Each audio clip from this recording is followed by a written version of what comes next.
안녕하십니까. 도로고 읽어주는 남자 도일남 이도입니다. 오늘은 호림박물관에서 발간한 백자호 1권, 백자호 1권과 2권 두 권으로 나뉘어 있는데요. 그 중에 1권을 진행해 보도록 하겠습니다. 1권 같은 경우에는 제가 사진을 찍어서 올린 적은 있어요. 근데 도일남으로는 진행하지 않았기 때문에 오늘 한번 살펴보도록 할게요. 일단 특징적인 부분은 백자호 1권 같은 경우에는 순백자로만 이루어져 있어요. 순백자가 조선시대 초기부터 해서 19세기까지 나와 있고요.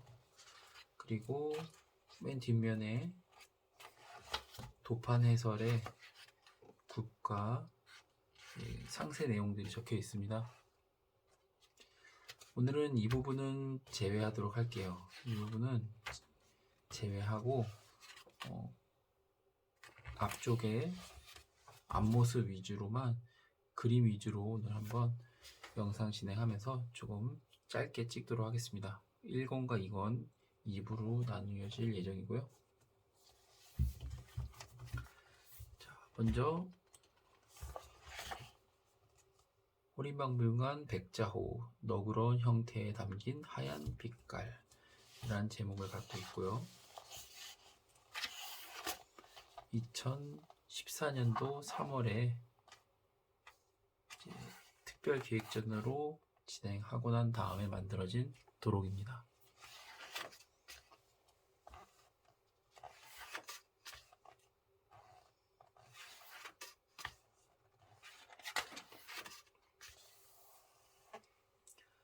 주목해 볼 만한 부분은 지난 시간에도 나왔던 게 이 형태예요.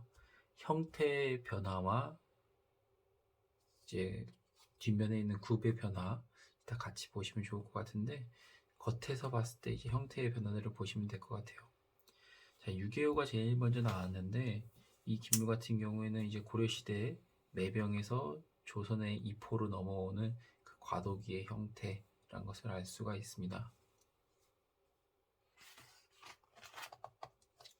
마찬가지 비슷한 기물이 있고 6.25 뚜껑이 씌워져 있는데, 보통 이게 밖으로 말린 6.25 뚜껑은 또 그 중에서도 별로 없는 것 같아요. 우리가 시중에서 보는 것들은 보통 아래로 내려온 뚜껑이고, 이게 저는 개인적으로 표고버섯이랑 비슷해요. 표고버섯이 초반에는 안쪽으로 이렇게 말려 있다가 이렇게 완전히 이제 안에 있는 포자를 날리길 때는 이렇게 바깥으로 이렇게 뻗어지거든요. 그 형상이면서 꼭지는 보주 모양을 가지고 있습니다.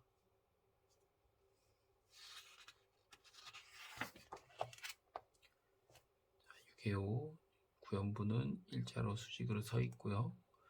자, 특이점은 이런 부분이에요. 여기 구멍이 뚫려 있는데, 이 구멍 같은 경우에는 이 국자를 꽂아 놓을 수 있었던 그런 자리로 보여져요. 자, 조금 전에 말씀드렸던 아래로 내려온 뚜껑의 모습을 볼 수가 있습니다. 뚜껑 같은 경우에는 대부분 이제 원형 양각 또는 음각이 원형이 두 개가 이렇게 들어가 있는데, 그렇게 민문인 경우도 있어요. 또 그런 경우는 또 많이 보이지는 않지만 있다는 것만 알아두면 될 것 같습니다.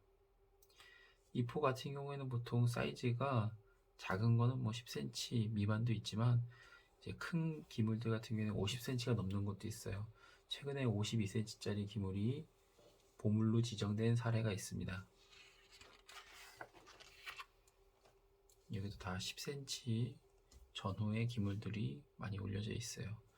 형태들, 우리가 흔히 볼 수 있는 형태고 이런 기형도 있다는 것을 눈에 익혀두시면 될 것 같습니다.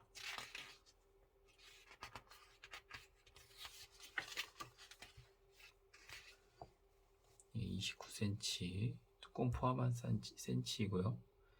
형태 눈에 넣어주시면 됩니다. 이런 것들도 다 뚜껑이 있었을 거로 보여지는데, 뚜껑은 어디로 없어졌는지 다 호만 남아있네요.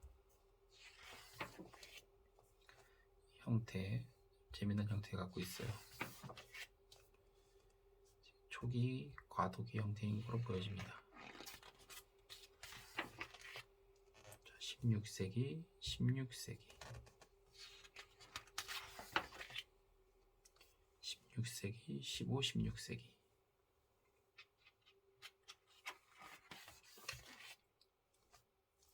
15세기, 15, 16세기,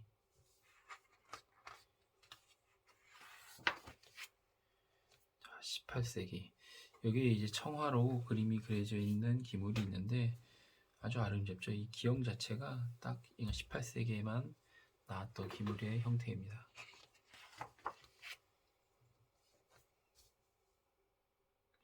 15, 16세기 기물의 특징은 또 어깨 쪽이 넓으면서도 구연부가 밖으로 외반된 구연부를 갖고 있다는 것 이제는 많이들 알고 계실 거예요. 굽은 편굽에 가깝고요. 안쪽으로 굽이 들어가 있죠. 자, 이런 형태로 넘어오면 이제 19세기의 형태입니다.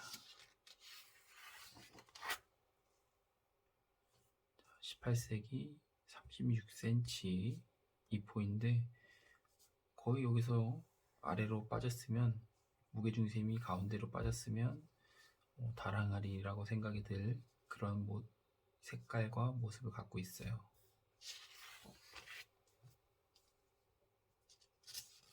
38cm, 37cm 이런 호 같은 경우에는 대부분 이제 제례용, 이제 왕실 행사용으로 사용했을 것으로 추정됩니다.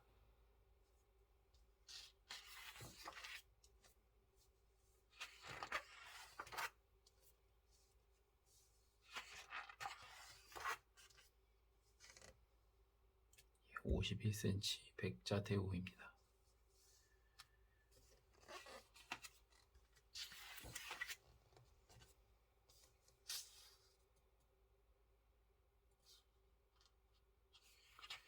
이제 19세기로 넘어오면서 이제 구연부가 점점 위로 올라가는데 18세기 기물들까지는 아직 구연부가 아주 낮다는 걸 알 수 있어요. 15, 16, 17, 18세기까지는 구연부가 낮았습니다. 과도기 기물도 하나 보여지네요. 제가 호림박물관 도록을 좋아하는 이유는 우리가 볼 수 있는 기물들이 좀 많이 있어요. 시중에서 접할 수 있는 기물들이 있기 때문에 이런 걸 눈에 익혀두시고 또 도록을 눈에 봐두시면 이거 저건 딱 봤을 때 진품이다, 내가 아는 거다, 자신 있다, 이런 걸 느끼실 수가 있을 겁니다. 15세기 좀 유약도 투박하고 좀 두텁고 유약 흘림이 있는 게 특징이에요. 초기 아마 14, 15세기로 봐도 될 거예요. 이런 기물들 같은 경우에는 태토도 거의 이제 고려 백자 태토 그런 느낌이 들면서 유약이 뭉치고 흘러내리는 게 특징입니다.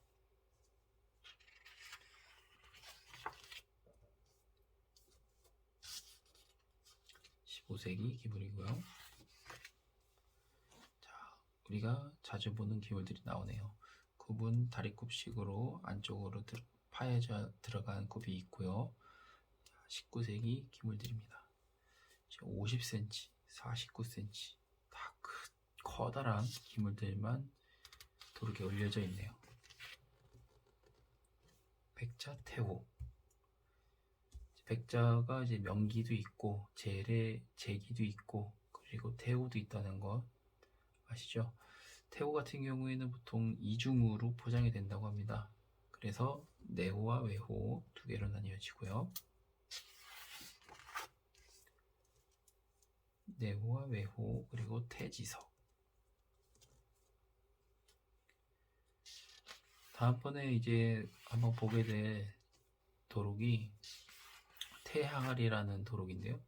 태항아리를 읽어보면 또 상식이 될 만하고 또 상식보다 조금 더 높은 수준의 내용들도 많이 있어요. 스토리텔링이라든지 여러 부분에서 읽어두면 참 좋을 것 같다는 생각이 듭니다. 방금 전까지는 이제 이포의 변천사를 보았다고 하면 이제는 호예요.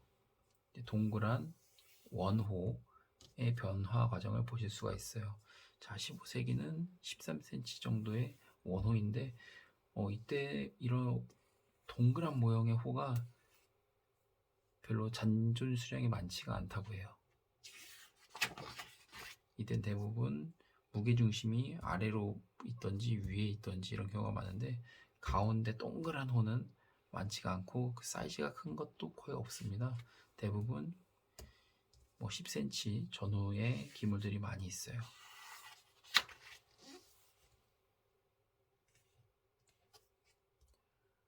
우리가 흔히 주파날, 필세라고 부르는 기물도 아마 나올 것 같아요. 자, 너무 아름답네요. 15세기 기물들입니다.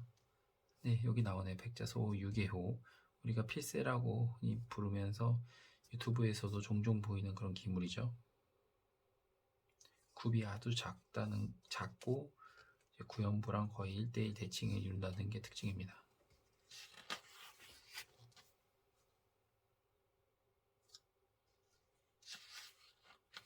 여기도 홈이 파져 있어서 국자 같은 걸 꽂아 놓을 수 있는 흔적이 있어요. 눈에 익은 기물들이 나오죠. 제가 이도 옥션 경매에서도 항상 말씀드리는 게, 조선시대 초기 기물들 같은 경우에는 꼭 다들 만져보시는 게 좋다 말씀을 드려요. 특히나 유튜브 시대에는 가격이 그래도 많이 저렴한 것들이 있기 때문에 이런 거 한번 만져보시고 경험하시고, 또 15세기, 16세기, 17세기, 18세기는 별로 없죠. 그래 19세기로 넘어오시면은 그런 변천사나 이 유약에만, 태토에만, 그리고 진가 감별하는 데 도움이 될 것 같아요. 초기 유약이랑 19세기 유약만 기본적으로 구분할 수 있어도, 초기 굽이랑 19세기 굽이랑 구분할 수 있어도 아주 도자기 수집하시는 데는 큰 도움이 될 거로 보여져요. 자, 여기 어깨 넓고 커다란 형님 도자기들이 드디어 나오기 시작하네요. 자, 백자대호 중에서도 다랑알이라고 우리가 부르는 기물들이 나옵니다. 백자대호는 보통 40cm 넘어가면 대호라고 해요. 그래서 이포도 대호라고 적혀 있고요. 다랑알이도 대호라고 적혀 있어요.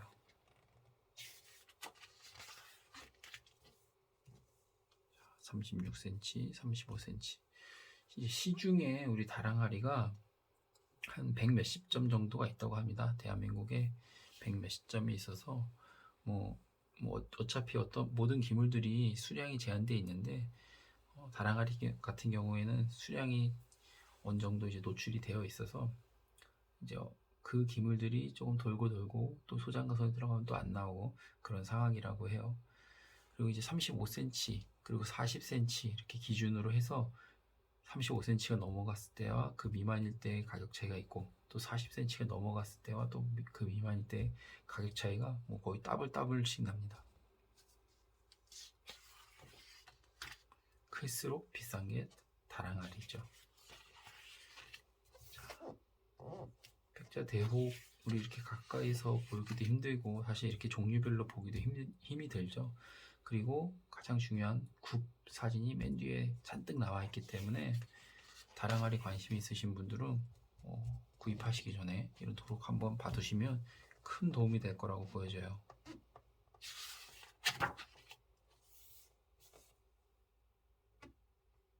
다랑알이가 굉장히 많이 있어요. 자, 19세기 양각 문양이 들어가 있는 이포도 나와 있고요. 양각 같은 경우에는 여기도 18, 19세기라고 되어 있는데, 18세기까지 보는 이유가, 양각이 처음에 나온 게 이제 임진왜란이 지나고 17세기, 18세기가 되면서 철화가 유행하고, 청화가 이제 나오기 직전에, 청화가 쏟아져 나오기 직전에 이제 대안책으로 이런 양각이 들어갔다고 하네요.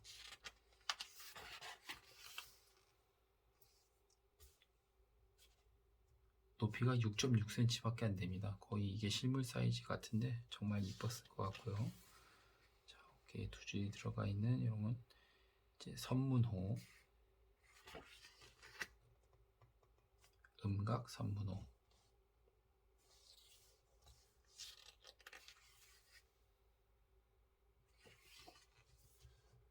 이 격이 있는 기물들 같은 경우에는 다 도로개도 있지만 정말 안타까운 게 이제 뭐 온라인에서 판매될 때는 인기가 없어서 가격이 안 나와요. 네, 이거를 임자를 만나면 또는 가치를 알아보시는 분이 있다고 하면 가격이 잘 나오지만 온라인 경매나 판매상 같은 경우에는 이제 보시는 분들이 제한돼 있기 때문에 간혹 보면 이제 싸게 낙찰되거나 판매되는 경우들이 있는데, 이런 걸 많이 눈에 익혀두셨다가 야 이건 내가 족보에서도 봤던 건데 싶으신 것들은 그냥 사서 수장고나 아니면 장식장에 넣어 두시면은 투자 가치로도 굉장히 좋을 거라 생각이 듭니다. 자, 이제 백자 중에서 이제 문양이 들어간 게 음각, 아까 양각이 있다고 하면 이제 초기에는 음각이 있었죠. 고려시대 때부터 사용됐던 이 상강 기법이 조선시대 초기까지만 만들어졌습니다. 초기 이후에는 거의 없어요. 대부분 15세기 기물이고요.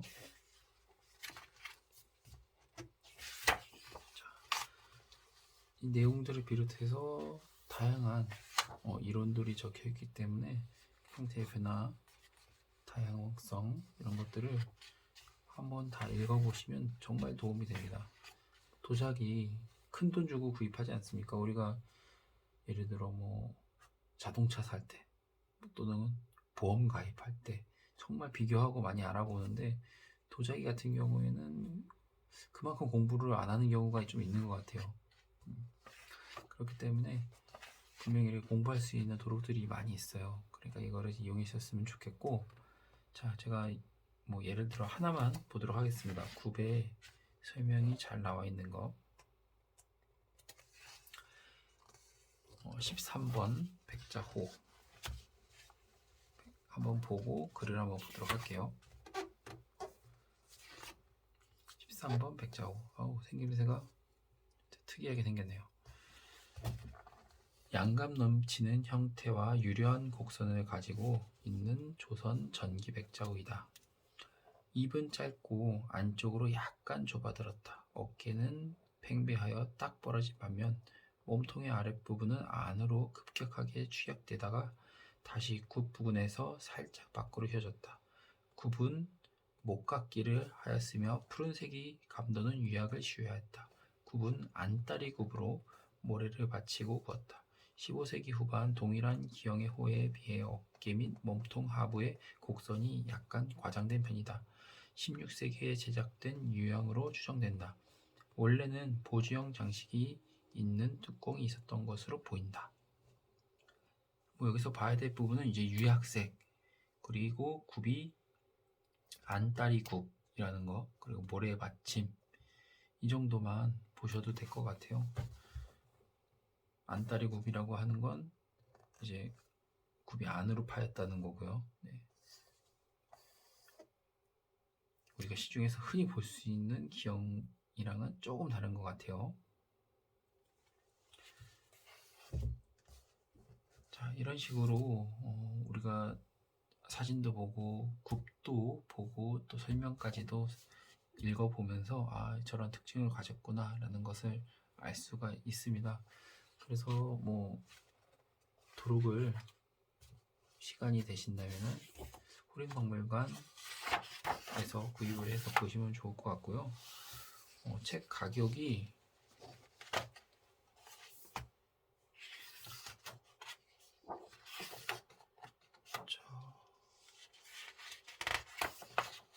안 나와 있네요. 한 2만원 전후였던 거로 기억이 납니다.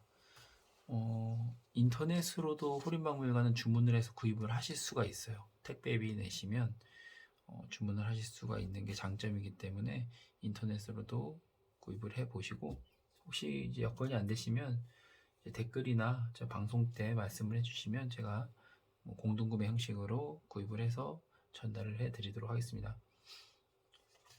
자, 호림박물관 다음 편은 2권이 진행이 될 예정이고요. 자, 이번 영상은 여기서 마치도록 하겠습니다. 좋아요와 구독 꼭 한 번씩 꾹 눌러주시면 이런 영상 만드는 데 큰 도움이 될 것 같아요. 감사합니다.